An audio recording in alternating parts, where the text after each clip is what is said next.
Artlist.io. We gon' give them what they came for. We gon' take it up from last year. Shoot on my shot, boy, I'm long range. Me and the team on the same thing. Stayed down, never switched up. Only thing changed was the game. I'm in the zone now. Nothing can change what we on now.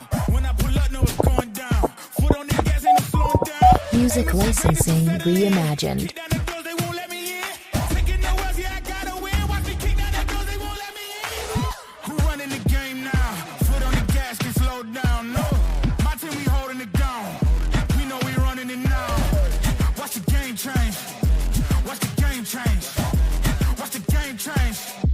Watch the game change, yeah.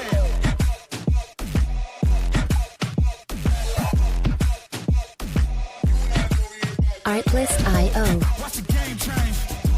Watch the game change. Watch the game change.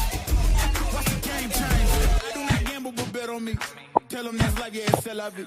I'm taking a shot for my enemies. I can't waste no more time on my energy. I know they know I got it on lock. Go against me, that's a long shot. Cause I kinda win. Music licensing reimagined. Who do you feel when they make you the monster? I am not scared of none of you imposters. Taking the lead now while they watching. Think you should leave now while the option. Taking no else, yeah, I gotta win. Watch me kick down the doors, they won't let me in. I'm running the game now. Foot on the gas, can slow down. No, my team, we holding it down. We know we running it now. Watch the game change. Watch the game change. Watch the game change. Watch the game change. Artlist.io.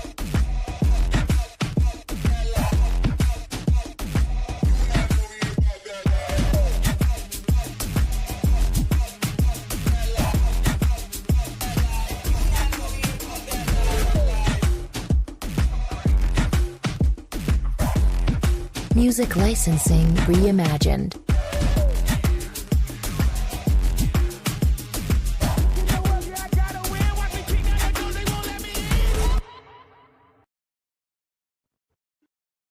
Good evening. Welcome in from the Channel 9 studios. Welcome into Sports Chat with Mr. 33. I am he, Mr. 33. And tonight we had an eventful Sunday in the NFL. We had Clash of the Titans. We had first place teams facing each other.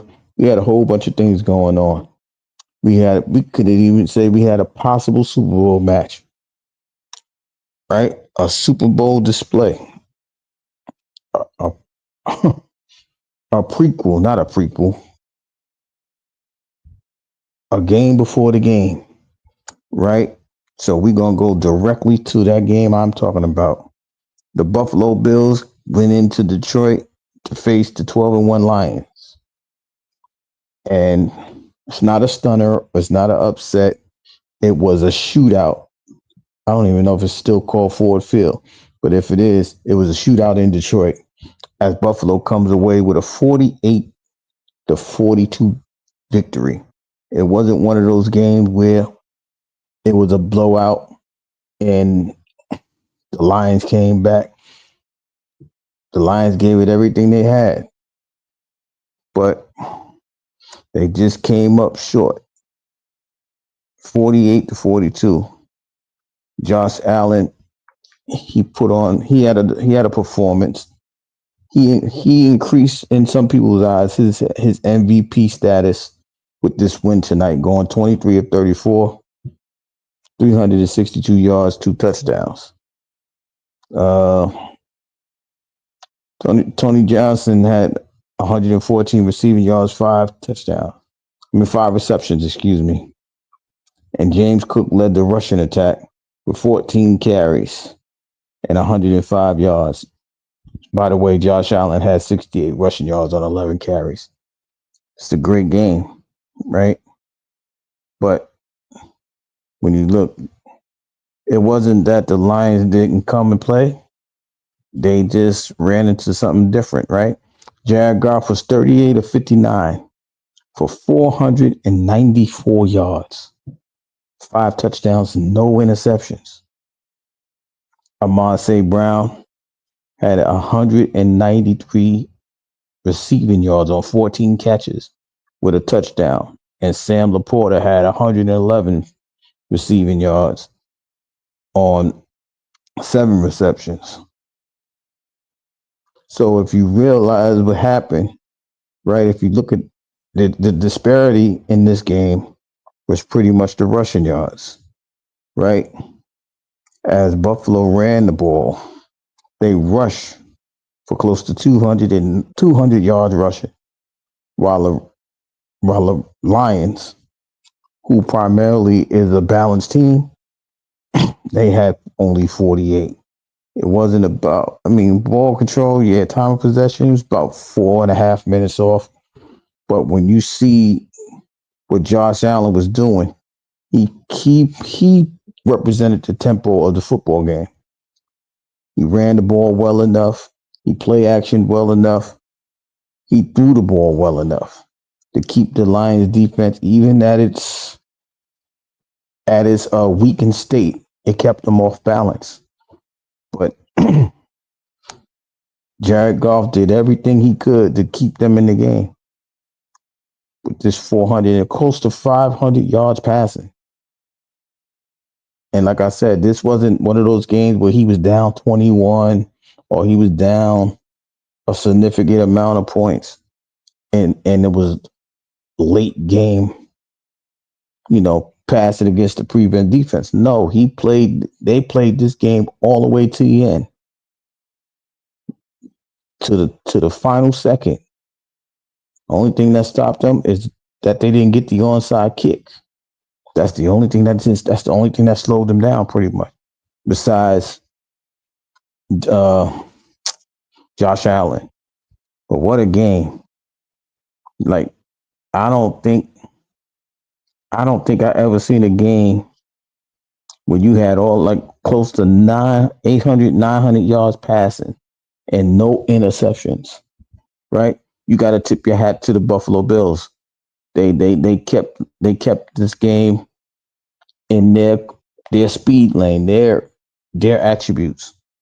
Like I said, they had 105. They had close to 200 yards rushing and 362 yards passing. That's 500 yards, close to 600. You want to round up, go to 600 yards total offense in a 60-minute game. That's like, I don't think that's a lot of possession. That's a lot of offense right there. And to their credit, they did just enough to defeat the Lions, right? And with this loss, the Lions are now 12-2, and Buffalo goes to 11-3, right? It makes things interesting in the NFC North as well as the NFC. Now, speaking of, that's the first game with two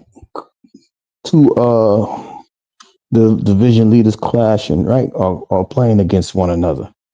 I said it right the first time, clashing, right? In the second game, we had the Pittsburgh Steelers who had an interstate rivalry. They went from their part of Pennsylvania all the way to the east coast of Pennsylvania to Philadelphia to play the Philadelphia Eagles. And the Philadelphia Eagles pulled this game off 27-13. You had Jalen Hurts going 25 of 32, 290 yards, 2 touchdowns, no picks. Saquon Barkley had a quiet game as he only rushed for 19. He only had 19 carries for 65 yards. But A.J. Brown had a huge game, 8 receptions for 110 yards. But Devontae Smith had 11 receptions for 109 yards. And they both had touchdowns, right? And for the Steelers, Russell Wilson was 14 of 22, 128 yards, 1 touchdown. It was nothing they did offensively that scared the Eagles. But on an injury note, On an injury note, TJ Watts injured himself midway through the midway through the fourth quarter. Uh, we think it's an ankle injury. It's in the ankle area. We have to sit back and determine what it was. We'll find out more information tomorrow, and when we find that out, we'll send it to you guys as well, right? But I'm gonna say this. And maybe I should save it for later. Matter of fact, I will save it for later because this week has showed me something with just the Philadelphia Eagles within themselves, right? So with that win, the Philadelphia Eagles are now 12-2. Pittsburgh is now 10-4.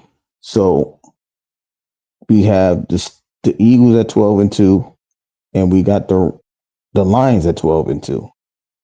And both of them being 12-2, the Lions have the better record because they have a better conference record than the Eagles. So that what keeps them in the midst of first place, right? Now in the NFC South, congratulations to the Houston Texans as they win 20-12. And with that win, they played the Miami Dolphins, 20-12 over the Dolphins, which pretty much eliminates the Dolphins out of the equation of making their small hopes a bigger hope to make the playoffs. But with this win, the Texans have clinched the AFC South, and it wasn't a pretty game at all, right? CJ Stroud was 18-26, 131 yards. It wasn't a pretty game at all. Their leading receiver had 33 yards. Their leading rusher had 35 yards rushing. And their leading receiver was 33 yards receiving, 5 catches. And it was Joe Mixon. But Nico Collins did have 2 touchdowns, but they were short passes. But once again, congratulations to the Houston Texans as they clinch. And I believe I got to check the records, but somebody else was clinching too tonight. But once again, the Texans have clinched the AFC South with their win tonight. And they will be either the 3rd or 4th seed, depending on where they finish in the end of the year. Now, for the NFC, the NFC West is in the midst right now as the Seattle Seahawks are playing right now. They're playing the Green Bay Packers, and they're losing 30-13. So that may do something. As we know, Thursday the Rams defeat the 49ers, and they're 8-6. Now Seattle loses tonight, they will be 8-6. And I think the Rams have the tiebreaker over the Seahawks. So the Eagles clinched as well. They clinched a playoff spot as well. So that's who clinched today. The Eagles. The Eagles clinched a playoff spots with their win against Pittsburgh. So, also in playoff round, division leading Tampa Bay. Tampa Bay played the Los Angeles Chargers, and in a romp, they beat the Los Angeles Chargers 40-17. Baker Mayfield was 22 of 27, 288 yards, 4 touchdowns, 1 pick.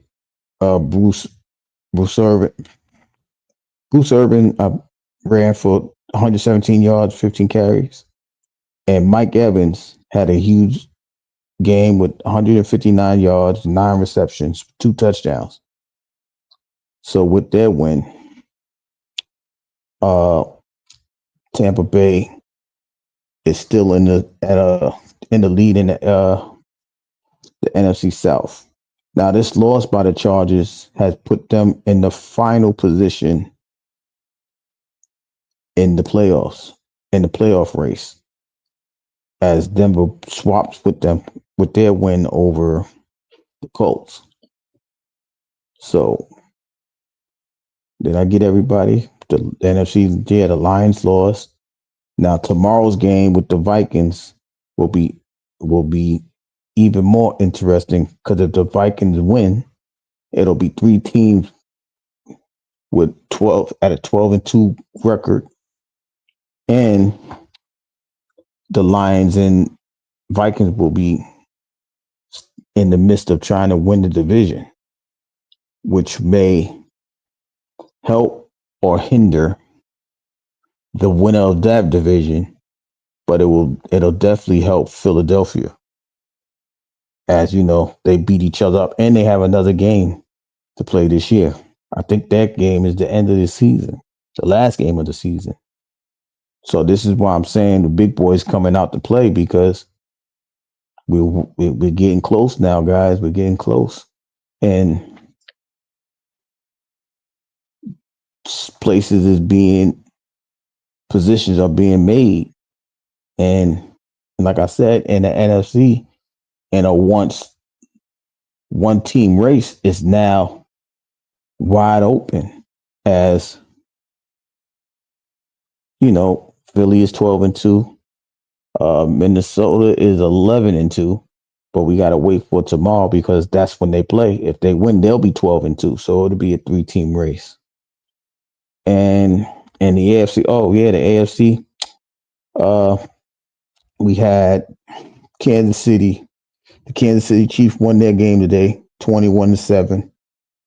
They had already clinched their playoff spot. They pretty much clinched the division today as well with their win.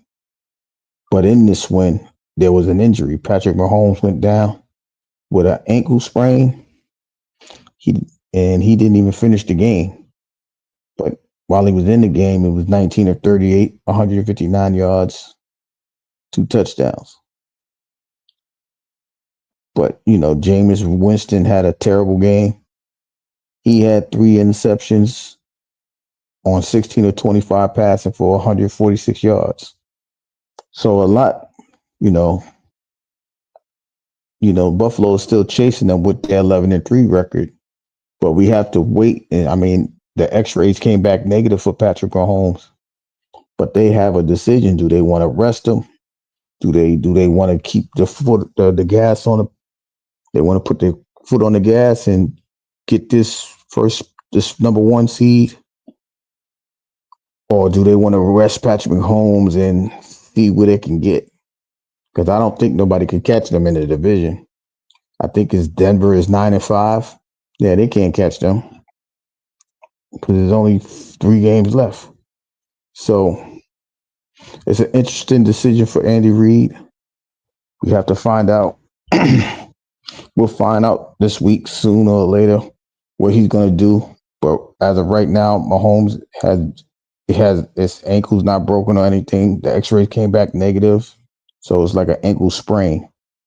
Nothing severe like an ACL or anything like that. So as we look at the division, the playoff pictures, the wild card teams are Baltimore, Denver, and the Chargers. Baltimore and Denver with the 9-5 records. So, it's going to be interesting. The NFC, we're waiting for the end of this game. But the wild card teams are Minnesota, that's 11-2. The Packers that are 9-4. And the Commanders are 9-5 with their win today. And a scary game for them in New Orleans, 20-19. But the Rams is on the outside looking in, as well as the Cardinals. They're 7-7. So it's going to be a very interesting. Commander, what up, Nine? It's going to be interesting going forward to see who's going to do what in these last 3 weeks. With less than 2 minutes to go, Green Bay is still up 30-13, and they're about to punt the ball to the Seahawks now. Unless a miracle happens, Seattle will lose this game and be 8-6 with the Rams.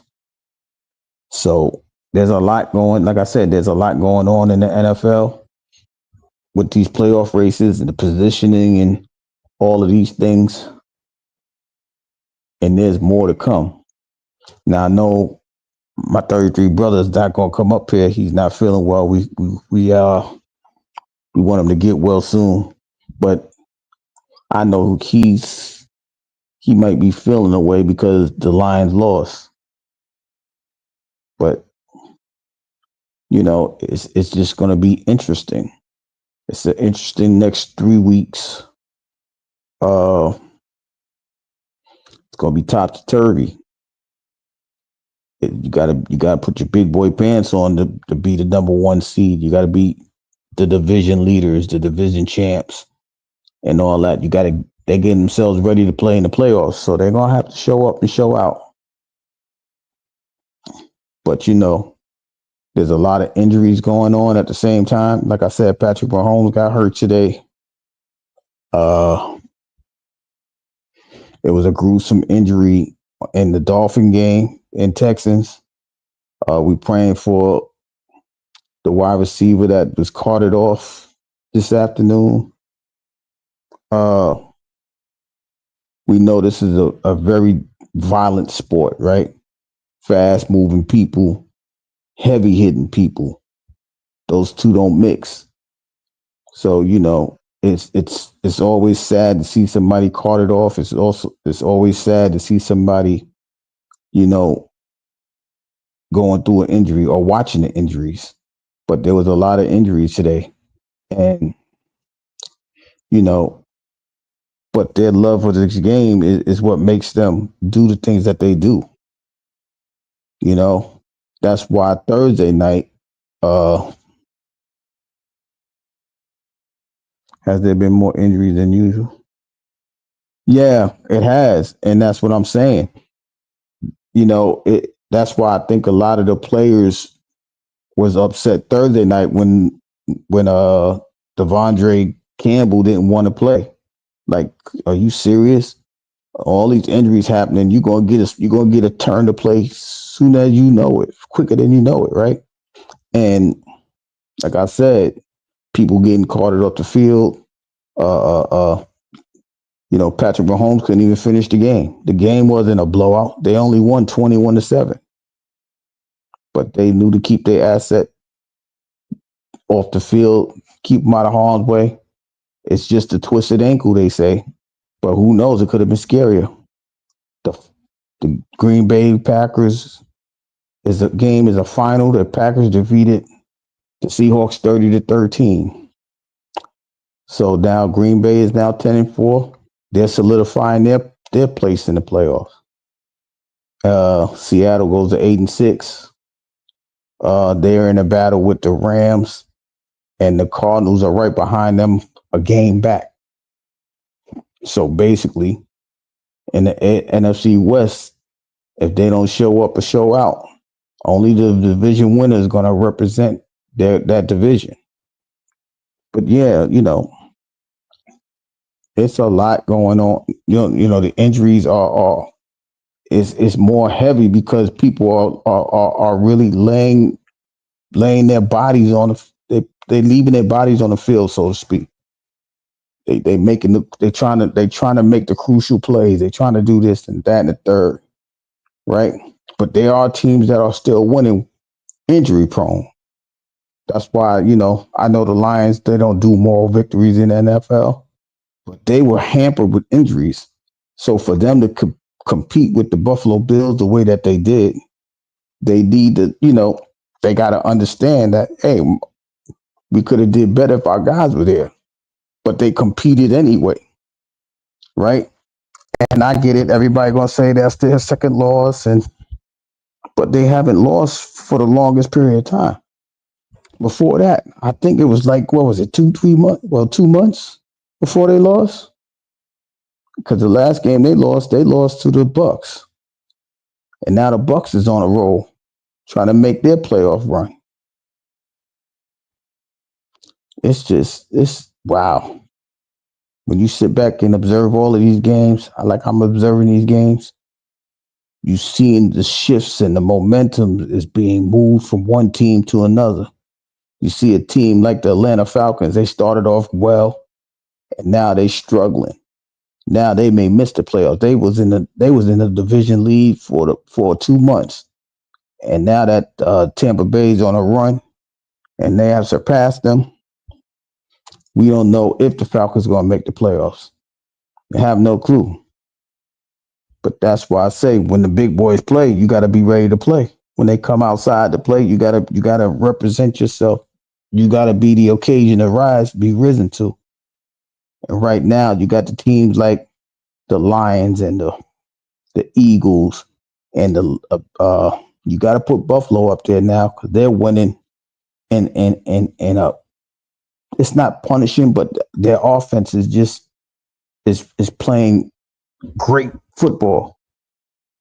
When you could put up 560 yards of total offense, you got to put them up there.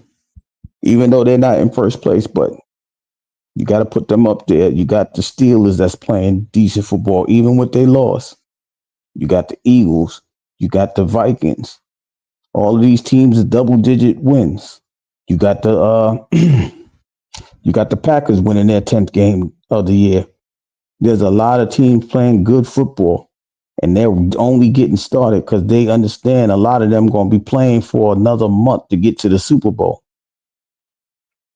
They understand that they got to keep themselves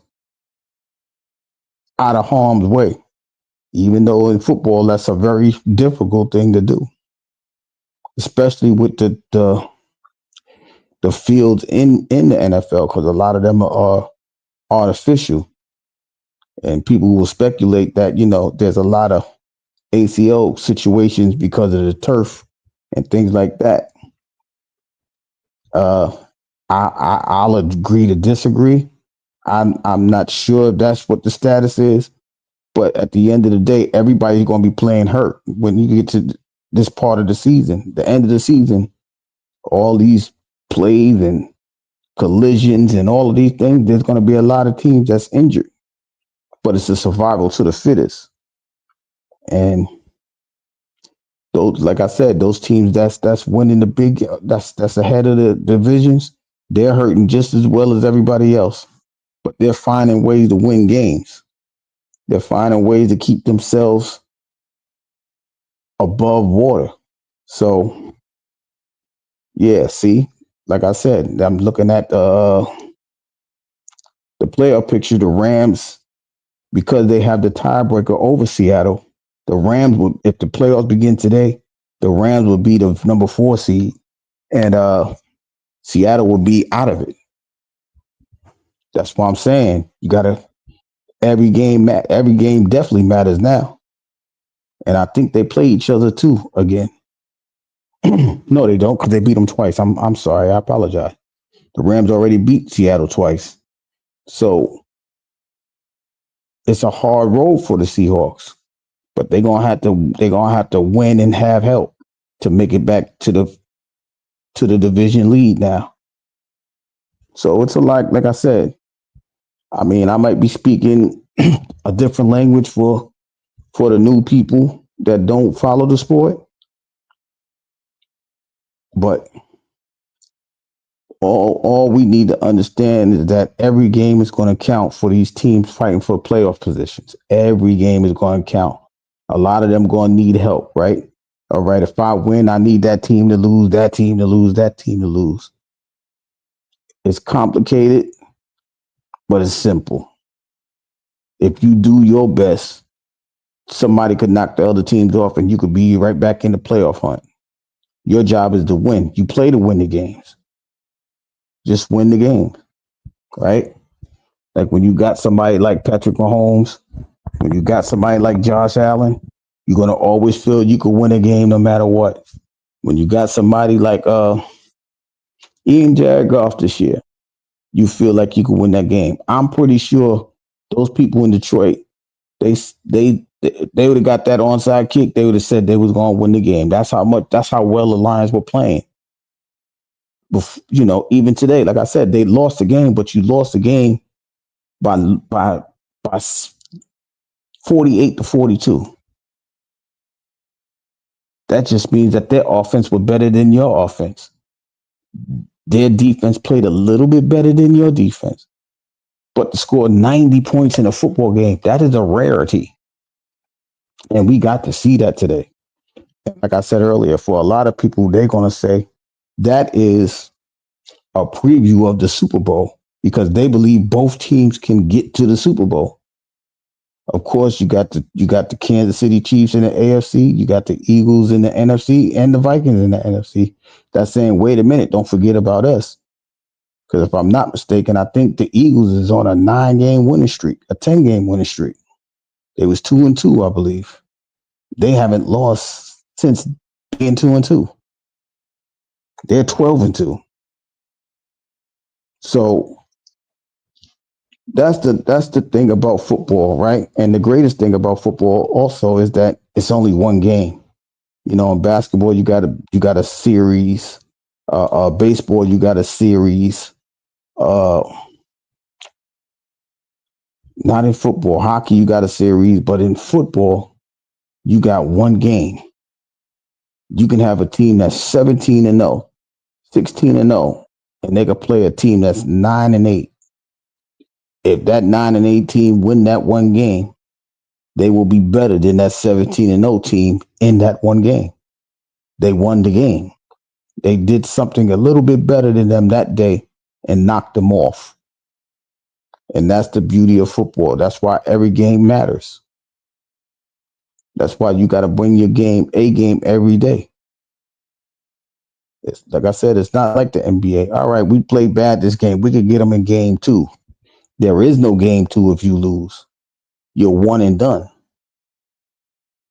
And if you put that into everyday life, you're going to put your best foot forward every day. And that's what a lot of these NFL players be trying to do all the time. But that's the beauty of a one and done game. You have to present yourself at your apex, your best game. If you don't, somebody could take you out because their game is better than your game on that particular day. So it's a lot going on. That's this Saturday? So Saturday, the Chiefs are playing the Texans Saturday. Is that 12 o'clock? It ain't Christmas time, but I guess it is. And Sunday night football is going to be Tampa Bay and Dallas in Dallas. So that's going to be a meaningful game as well. So like I said, for certain teams, every game is going to count. Every game is going to matter. Right? But let me get back to this, the conversation that I wanted to have, right? So last week, even though the Eagles won, there was a conversation in the Eagles locker room talking about we need to get our passing game going back to where it once was, right? Now, normally, if you win 9 games in a row, you ain't going to have that conversation, right? Most teams are going to say, well, as long as we winning, it shouldn't matter what we're doing, right? But now, this era of professional sports, it's a lot of me's on the team. I know there's an M and an E in team, but they're doing it at the wrong period of time, right? I say that because in tonight's game, right, the Eagles won. The person that was complaining about not getting catches got catches. But the person that was holding them down, which was be Saquon Barkley, was on a pace to eclipse an NFL record. Now, normally when you on pace to break a record, the people surrounding you or around you would be supporting you to go ahead and break the record. I believe with the actions that they displayed over this past week, I think it's going to hurt. One is going to hurt Saquon Barkley because he was an MVP candidate. But I think the performance he had today and the performance that Josh Allen had today, right? Like I said, Josh Allen has a great game. He had 300 and something yards passing.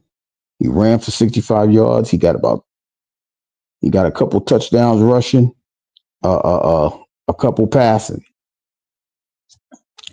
which gives him the upper edge in the MVP voting. That's an individual thing, right? But we know in the sports, you got on a team sport, you have to be a team player. This bickering about what's going on with the Eagles, I think is going to hurt them. I don't think they can win a championship because of what I just saw. When you become selfish enough to worry about your numbers and not worry about what the team is doing, I wouldn't care if I had 0 catches, 0 yards. If we win the game, that's all that matters.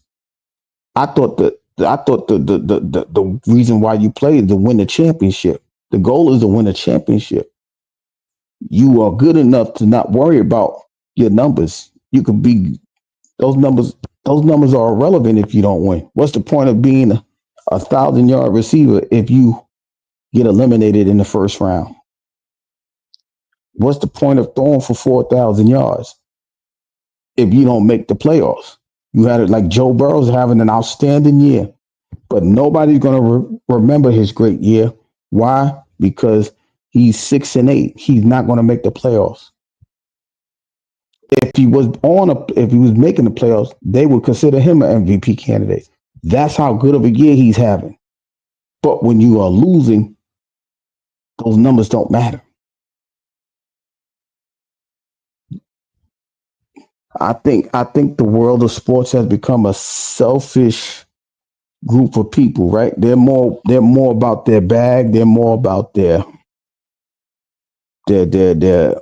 brand, their prestige on the individual basis. But if you go and win a game, if you go and win a championship, your brand is elevated. But they're so selfish that they don't even grasp it. I'll give you an example, right? Earlier in the year, Saquon Barkley had a chance to break the NFL single rushing game record. The coach asked him, "Yo, do you want to play? Do you want to break the record?" He said, "Nah, let the young fellas play. Let the guys that don't get no time, let them play." That's a selfish act. That's a selfless act. And when you're a selfless person like that, you're going to get the accolades that you're going to get. It was already, and the funny part about it, it was against the team that gave up on him.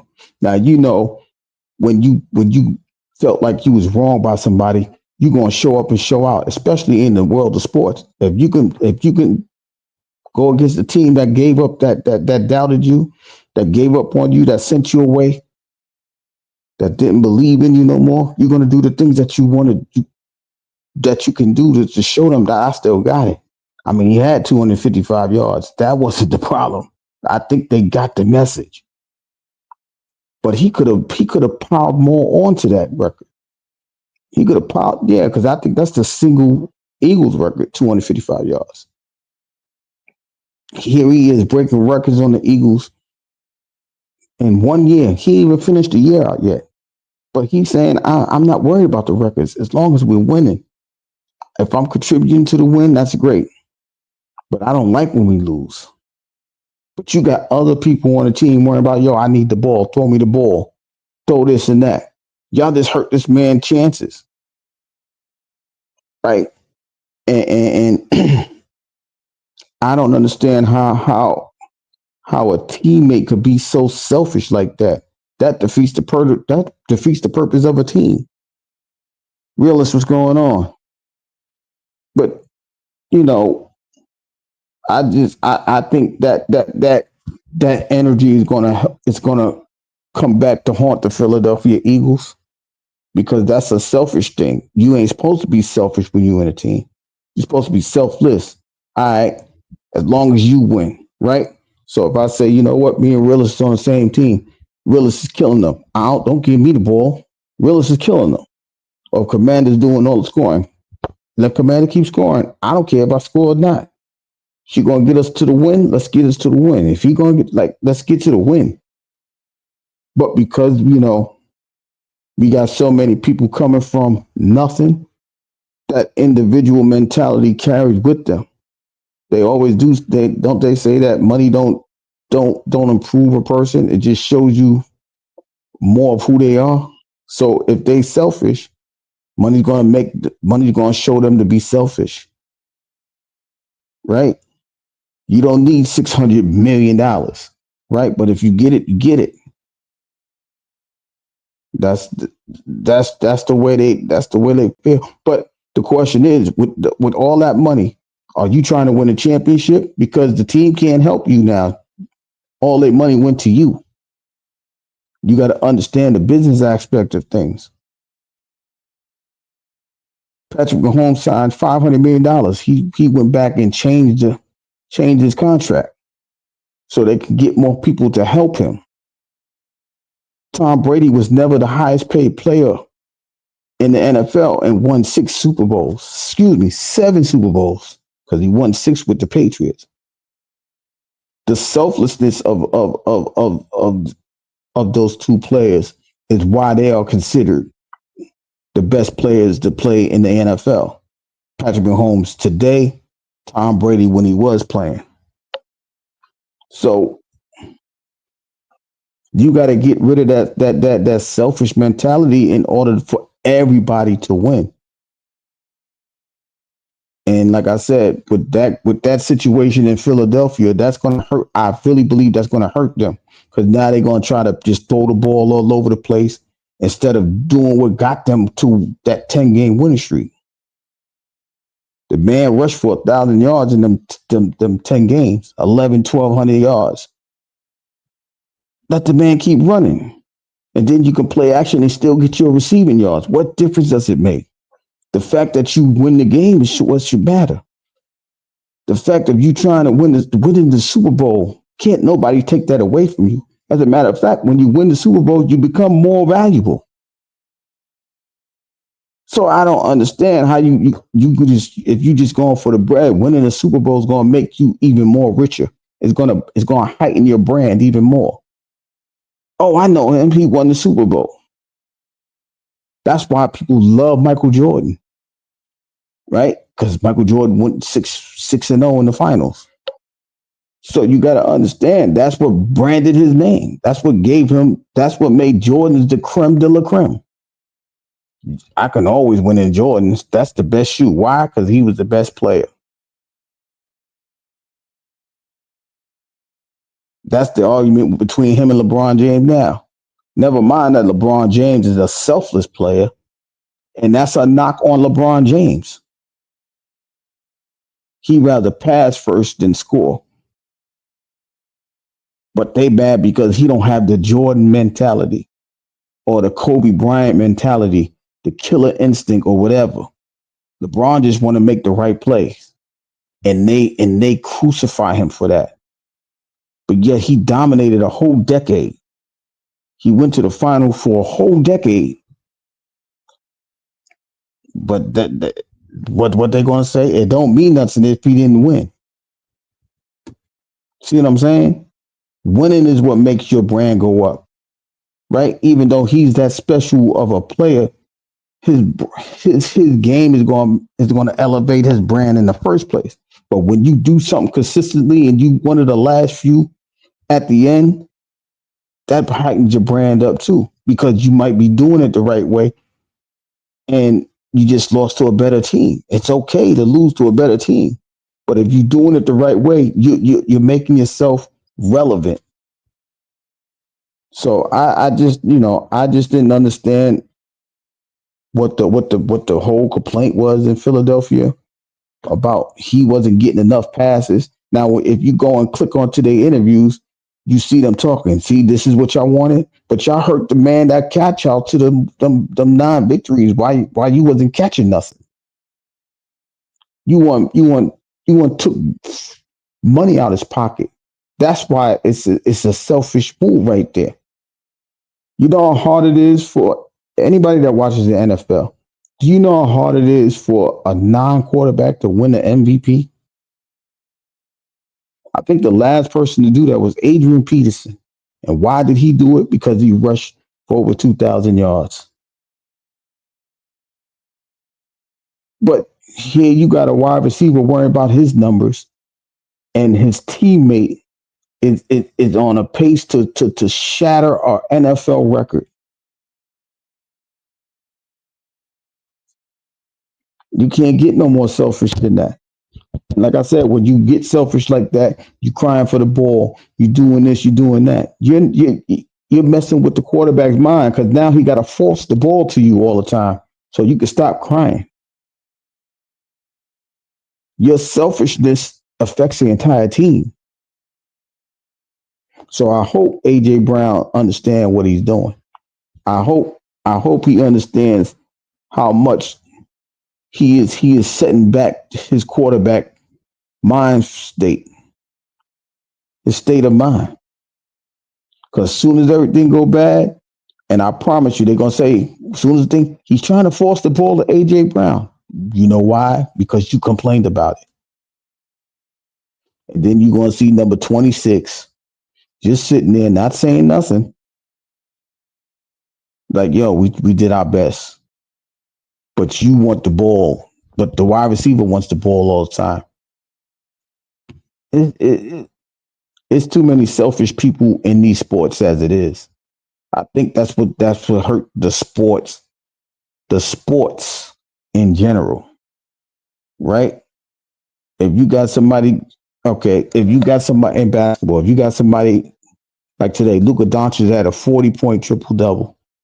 That's good. What a triple double is when you get three categories in double figures. So, for example, if you get 10 points, 10 rebounds, 10 assists, that's a triple double.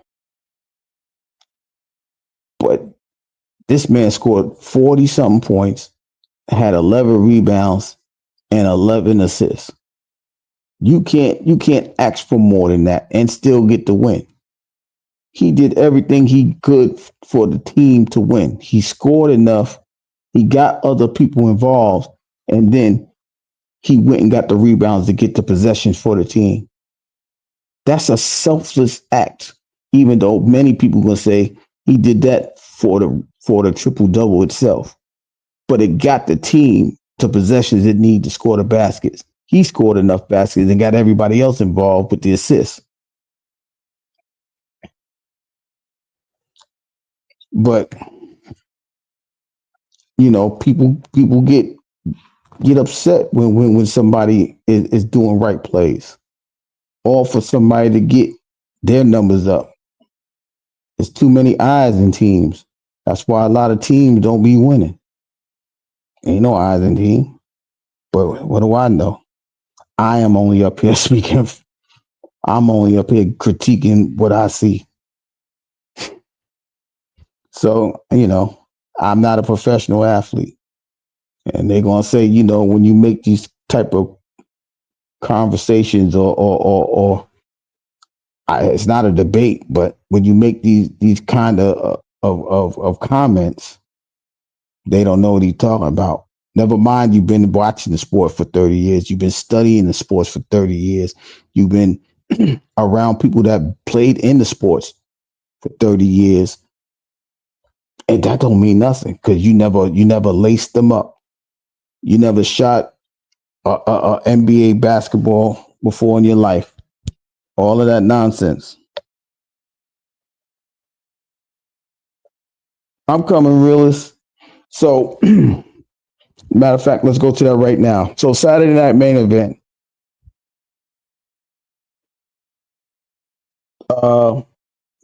I think that triple threat match. I was really I wasn't shocked at the triple threat match between uh, Gunther, Damian Priest, and Finn Balor. I think uh, Gunther showed himself. He got to prove himself, right?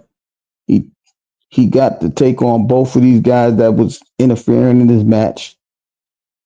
He punished both of them at the end, right? Uh uh uh he power bombed Damian Priest on the steel steps, and then he power bombed Finn Balor to put him out and retain his championship. Uh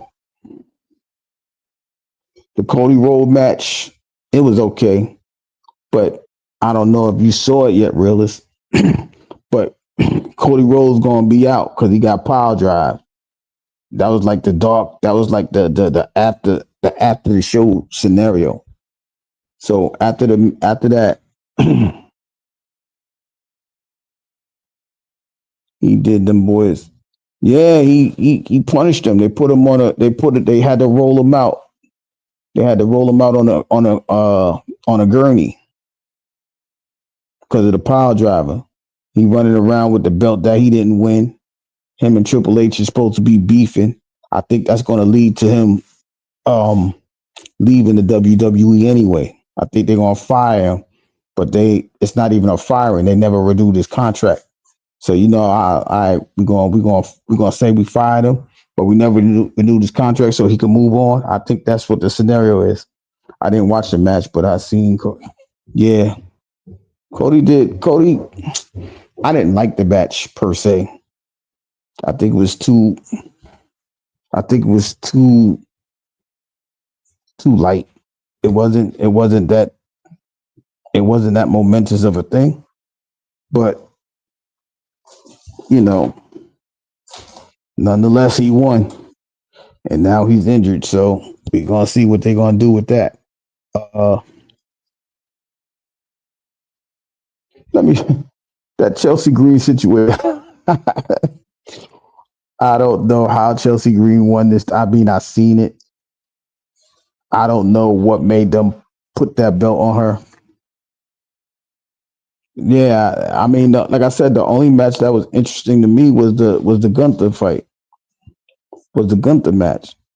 Because at the end of the day, he got two people gunning for him, and it wasn't like he was just staying out the way. He was competing in the match. They was trying to take him. They was like literally trying to pin him to get the belt. You see what I'm saying? So that was like the best match for me. Uh, who else fought? That's the Sami Zayn fight. It was a waste of time. Uh, that's pretty much it. Uh, but Chelsea Green winning the belt. I don't know how long she's gonna hold that for, but it's gonna be interesting. I don't know if you know realist, but Bianca Belair and Naomi they're gonna fight Nia Jax and not Kyrie Singh. Uh Candice LeRae, is that her name? The little purple hair girl on SmackDown. Because they try to strip Bianca because Jade is hurt. So Naomi says she's gonna hold it down for or whatever. But it's gonna be interesting to see Monday. I don't know if you saw SmackDown, but Roman Reigns is gonna fight Solo on the Netflix special. The first Raw is Netflix. That's what they're calling it. That's January 6th. They're gonna fight there. But I knew that was gonna happen because they can't have that regular roster they have because it's all a bunch of crap. So it's gonna be interesting. I don't know if everybody's going to Raw, but we know Jay is over there. We know Sammy's over there. So it's gonna be interesting to see what happens. You know. Right. That's what I was saying. Because now they just saying they swapping people. Remember, before we was talking about a draft. They're not even doing a draft. They just swapping people over there. Like we're gonna swap you over here, over there. For example, Carmelo Hayes was supposed to fight a new superstar to SmackDown. It was Braun Strowman. So they just gave Braun Strowman to SmackDown. You see what I'm saying? Like it they have to spice it up in order. They have to put a better product on Raw because now you streaming it. So you have to put some top notch people up there, right? You're gonna have to use Roman Reigns. You're gonna have to. I think Cody Rhodes may be trying. I don't know if Cody Rhodes sliding over there because they need a belt on SmackDown. But I think he can go to and from anyway because he's a champ. So it's interesting to see how this is gonna work, right? But Roman Reigns, he's not a champion yet. If he was a champion, it'd be understandable he can go to and fro. But we're gonna see Monday what's going on. Also, we saw before the Saturday night main event, there's a clip of Drew McIntyre telling Solo, "Yo, I need you to punish you. I need you to punish Roman Reigns. And when you finish with him, me and you can beef." But he over there beating everybody else up. But he ain't stepped to Roman himself. He knew he wasn't going. I knew he wasn't going to step to Solo because they got Jacob Fatu. He got everybody scared of him. That dude, wow, right? So we know ain't nobody going to step to him. But I think they're going to have to let him go and put him in some matches because he's doing too much. They're going to have to give him a title match for somebody, a U.S. title match. If you're going to Raw, you got to have an Intercontinental match, something, because they amping him up to be something important. But he only fights on certain occasions because he's the enforcer. I know one thing: he's a better enforcer than Solo. Solo ain't hold no belts. He went over there and got a tag belt. Solo said, "Yo, get that to that guy. You can't have that belt."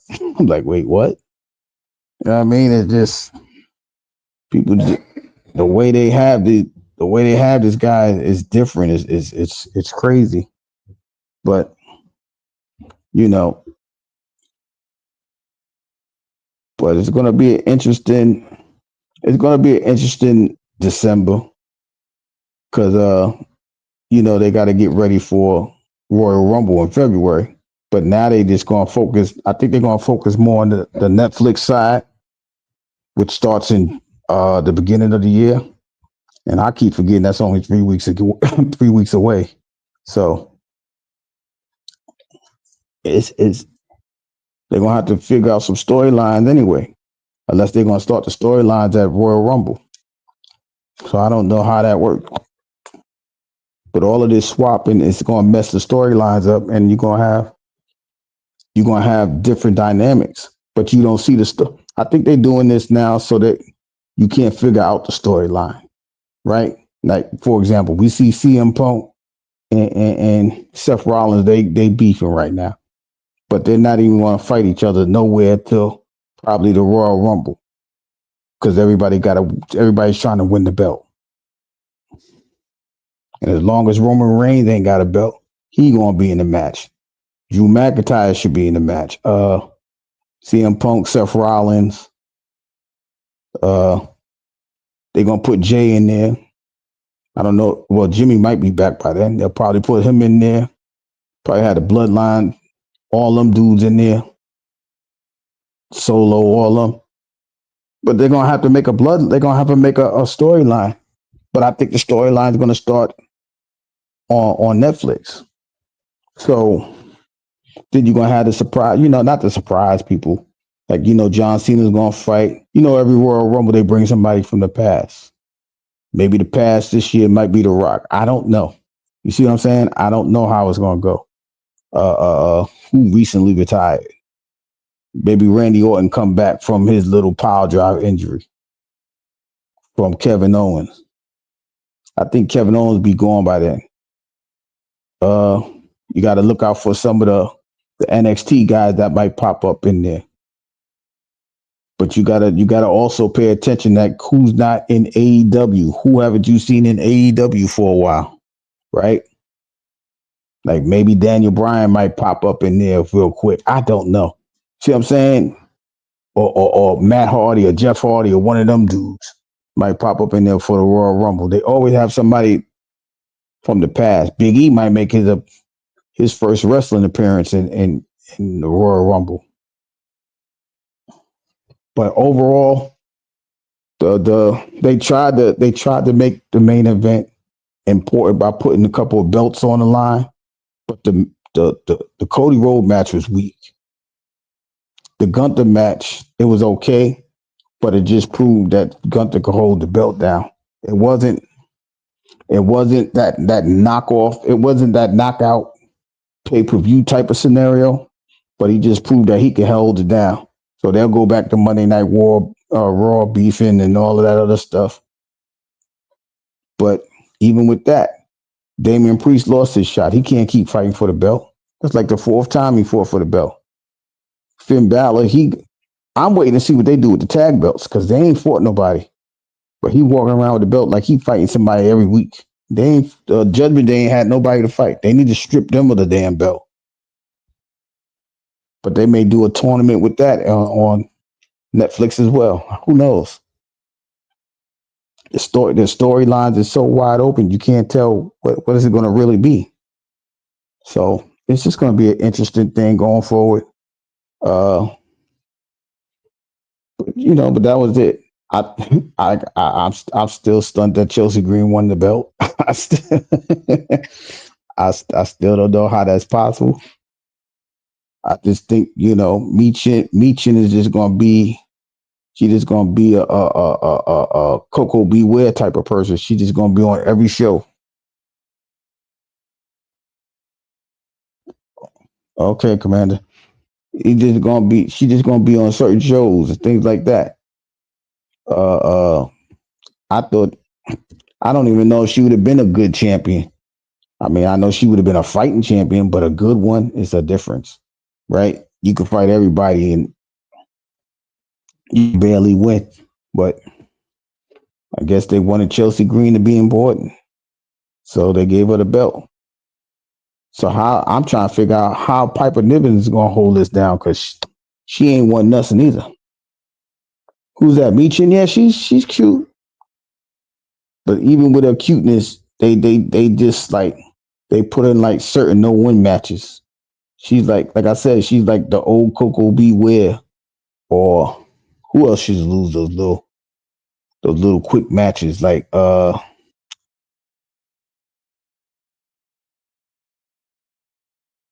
Owen Hart when he first started, right? Owen Hart used to be the guy that lose the matches to the Razor Ramones and the people like that. And then years later, he get to build himself up. Like how John Cena first started. Remember when John Cena was losing everybody? He lose Kurt Angle, he lose Triple H, he lose all those people, and then the momentum got him going, and then he started to beat Kurt Angle, Triple H and Batista and them. That's what it's looking like for Michin, but I don't know if they could elevate her because Kairi Singh and them, Io Sky, they knocked her out the box. So it's a difference. It's a difference of how you make that wrestler relevant. Now we just saw she beat Chelsea Green in the dumpster match. So now all of a sudden, I guess Chelsea Green got that much better with no wrestling and then beat her. But maybe it's like the football status that I said. Each match is different. Yeah, the ruthless that one. Until he started rapping. Then he became the man, right? He had no rap skills when we first started. Who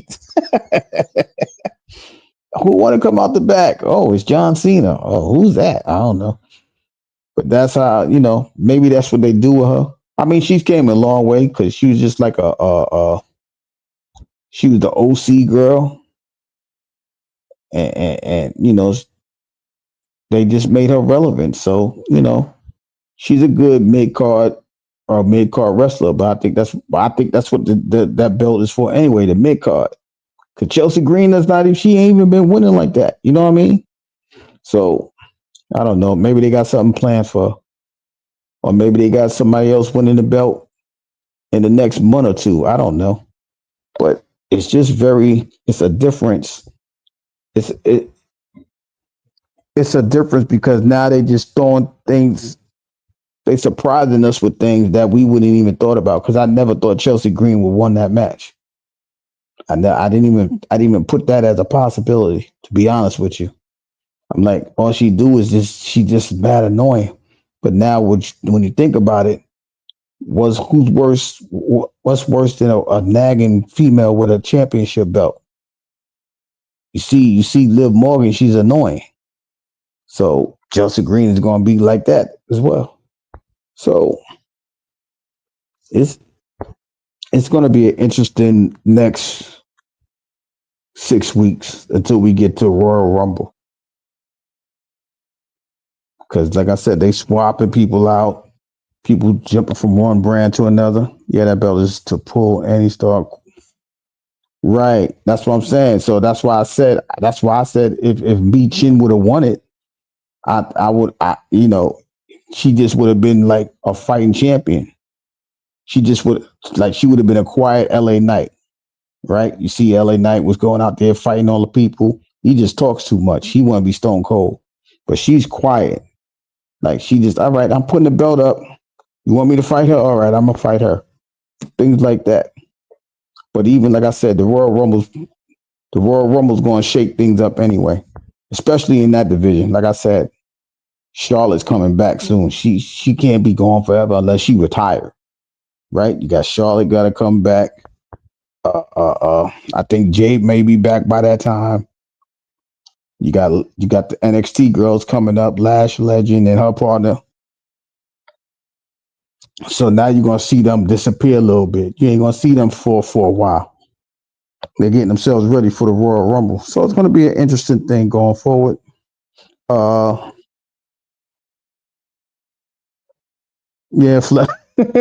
Flapjacks is on the way.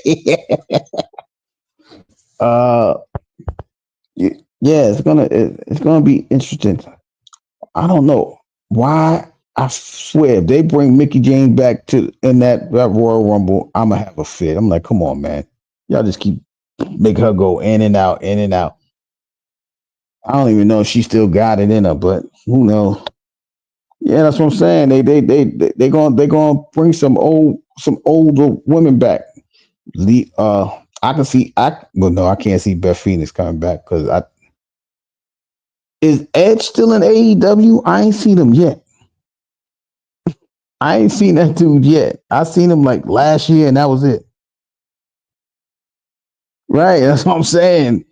When you start seeing people missing on certain shows, AEW stuff like that, I'm thinking they're gonna work their way back over. You know what I mean? I think they're gonna work their way back over. Just like I can't like, but I don't see nobody leaving there to go to AEW. If they leave, they leave and they gone. They're not gonna wait a month to get over there.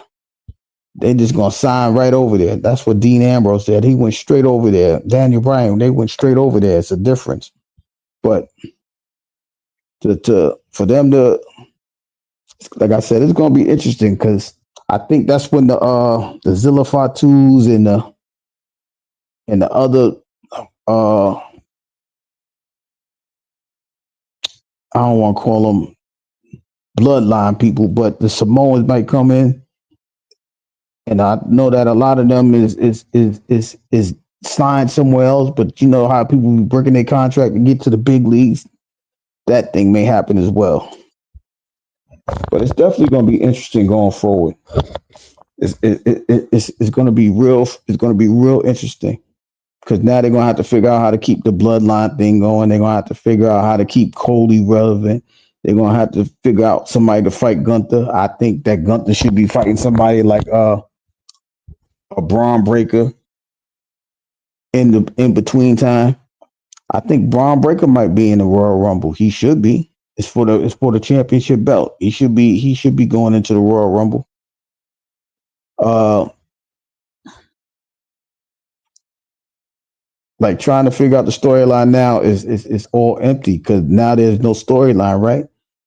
So it's gonna be super, super, super, super interesting. I guess they telling us to pay attention to what's going on. So I gotta watch. I gotta watch every show till Royal Rumble because something I'm missing something because there's no storylines. They can't even drag the Dame like they can't drag Damian Priest versus Finn Balor no more.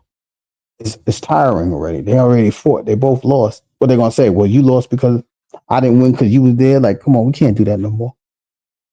But they gotta make something up to get to the Royal Rumble. So I guess we're gonna have to see these little fake beefs, right?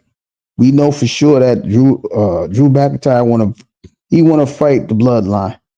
It's possible they could be setting up a new Shield. Drew McIntyre. I don't even know how that will work, but Drew McIntyre and Seth Rollins and somebody else to go against Roman's Bloodline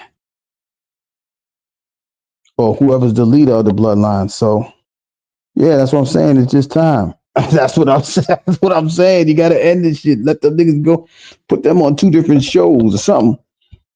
Let Damian Priest get something new. Something. Come on. He needs some new people to fight. So he he might be fighting for the. Maybe he go to SmackDown and fight Shinsuke Nakamura or something. I don't know. Or maybe he go over there to fight Cody. I don't know how they're gonna do it, but something got to give. Because that fake ass feud is over with. That Judgment Day shit been dead, right? It's been they should have been wrapped it up, but it's just gonna be an interesting way to go forward. But it's wow. We gonna see. Like I said, the next 6 weeks is gonna be a storyteller. Jade might come back, want to beat up Bianca because she wasn't there for her. Like it's so many different ways to look at it now because they not they have to spice it up, right? So that's when the Jade and Bianca might start fighting and things like that. Uh, like even with Rhea Ripley needs somebody else new to fight. If she don't win this belt back, they need to end this. This shit need to stop. Yeah, they might as well. That's what I'm saying. They might as well clash and get it over with. The two powerhouses. Nia Jax, she needs somebody to fight. Who's she gonna fight? She done beat everybody already. They might as well just let somebody knock her out, Tiffy win the belt, and let that end too. That's what I'm saying. There's so much going on. That it does. It is funny because that would be like the woman's main event, right? If you have Jade and Bianca go at it, and one of them got the belt, or maybe they fighting to get. Well, they're not gonna. I don't think they're gonna unify the belts again. That's why they took the belts from Roman. Um, but maybe Jade beat Bianca or Bianca beats Jade for the belt at a WrestleMania. I think that'll be cool. But like I said, we'll see because she's not there, right? So we're gonna have to wait and see. But that'll be an interesting storyline, though. I'm waiting for it. That'll be exciting. But they gotta figure ways to make these young talents relevant. They gotta make the Braun Breakers relevant. They gotta make the I don't know. They might. I think they're going for some reason they're going to try to run with what's the boy name Ludwig Kaiser, that guy. They're going to try to make him relevant too. So we gotta watch out for all of that. I can see him cheating and winning the belt for a little bit. I can see Braun losing the belt to him, try to get Gunther to pay him back. You see what I mean? It's so many different ways to look at it. But let's see how they write it to see if it's even possible to go there with that. So but like I said, it's many ways to look at it. But The bottom line is we got look, we all gotta wait. We gotta go through the commercial break. So for the next 6 weeks, we're gonna be on commercial break wrestling. We just gotta wait. Oh, that's right. This Raw was trash. Like after the Roman Reigns versus Solo match, it might be a drag till Royal Rumble, which is February 1st. So right, that's what I'm saying. We all on commercial break. We gotta wait now. Oh, they about to pick it up. Oh, Royal Rumble's here. All right, then Elimination Chamber, then WrestleMania. They got that specifically like that too, which is interesting too. They got February Royal Rumble, March is Elimination Chamber, and then WrestleMania is gonna be right after that. So, but right now we all on standby, and for some of us, we may not want to call it that, but for the guys, the soap operas, right? That's what we do. We wait for that. Yeah, we ain't talking about Erica Kane and nothing like that. We talk about Roman Reigns. We gotta see what's happening to him, right? We gotta see what's happening with well, I don't care what happened with Cody Rhodes. Cody Rhodes need to go somewhere. He gonna be out for a couple weeks. Matter of fact, he probably won't come back to right before Royal Rumble because he probably got to defend his belt at Royal Rumble. You know how they put a champion at a Royal Rumble match, so he might sit down till then. You see what I'm saying? So that belt is going to be out for a little bit. You know what I'm saying? See what I'm saying? Like, oh, come on, man. Because let's say the middle of the month. So he got to like the middle of January to pop up and fight a bootleg match and then fight somebody at Royal Rumble. So it just sucks that we have to sit back and wait. But but for me, I'm good because I got the end of the football season, so that could hold me down. If you notice, they're gonna start playing football on Christmas, Thursday, Saturday, like all different days. So I'm like, all right, I got that sport to distract me, and then I could bring that up here on sports chat. So I can hold off on wrestling for a sec, but not too long. That's a soap opera that we need to have anyway. I can't do AEW. I'm sorry, I tried.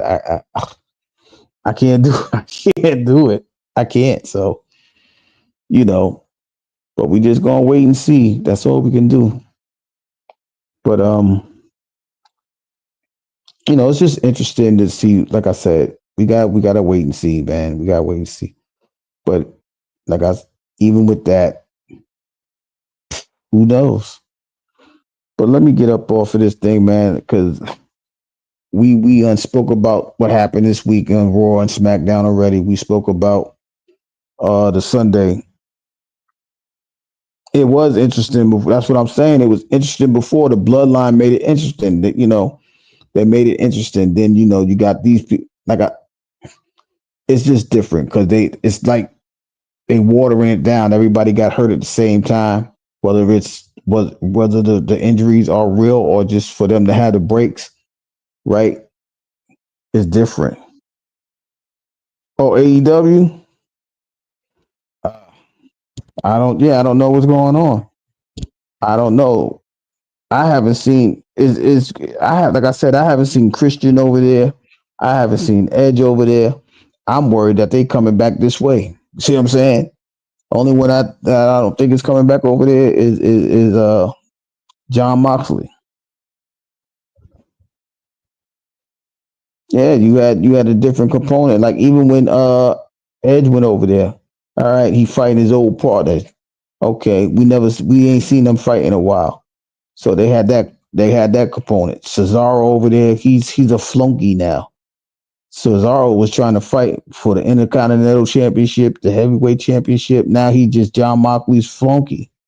Like, come on, you can't you can't do that. And then all of a sudden, everybody just missing in action.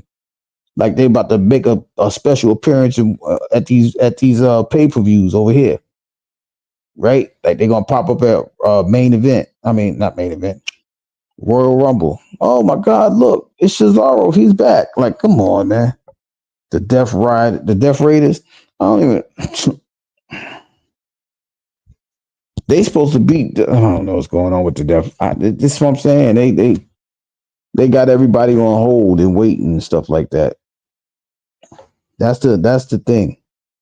Like I said, we all sitting back waiting for Netflix.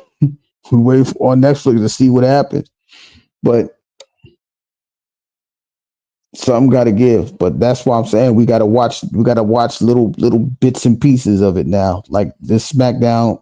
I mean, this Raw Monday, the SmackDown Friday. We got to see what they talking about. We just got to peek in because we know, like I said, Cody Rhodes is going to be irrelevant. So now we got to see how SmackDown going to hold it down, right? You see Solo Sikoa, the new bloodline, they beating up LA Knight and little Apollo Crews, and these are not major players. So they already don't even understand. They watering down the new bloodline already. So, like I said, it's gonna be interesting. We got to sit back and wait and things like that. So we'll just sit back and wait. But but sports, like I said, for this channel, we going watch it and we going to keep our eye on it so we can update things and see things in a different perspective. So, but I appreciate everybody coming through.